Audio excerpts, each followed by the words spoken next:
Hi, I'm often asked why do I recommend getting an attorney for when you're applying for Social Security disability, um, and and mostly that's tends to be with SSDI, disability. So here's the situation. So let's just kind of break this down and think about this from kind of maybe a longer perspective or a larger, broader perspective. Um, the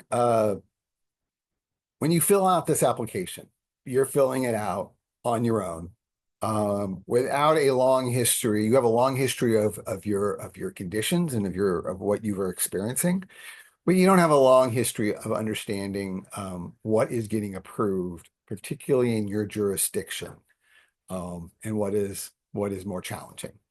It is important to know that there are processes in play, and it's just like working with an insurance company where you are, where the people that are evaluating your application, they have whether or not they are stated or not, but there are forces at work to encourage rejection, right? And that goes within the Social Security Administration itself. That goes within the legal system.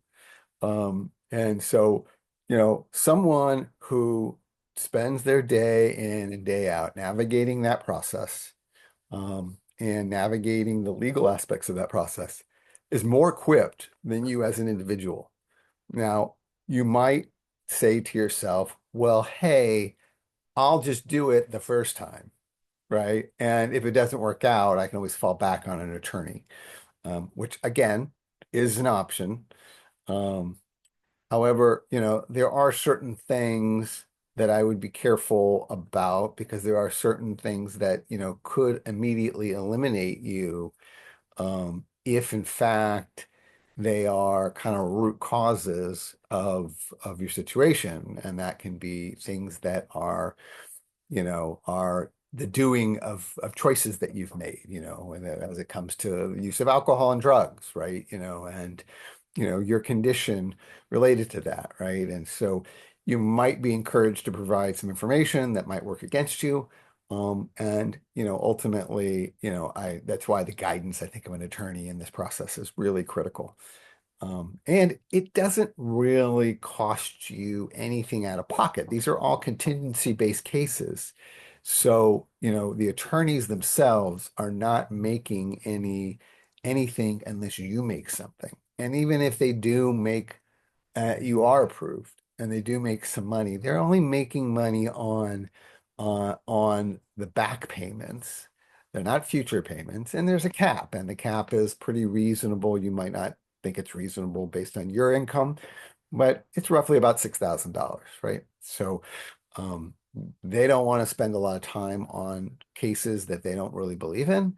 And by the same token, so there is a natural vetting process that you should, that is good for you to hear, when you go talk to an attorney, right? And so it's a no risk for you other than some back payments that you know you may not have gotten anyway. So um, that's my view on it. I'll talk more about sort of how you select somebody and what that process is like, in future videos.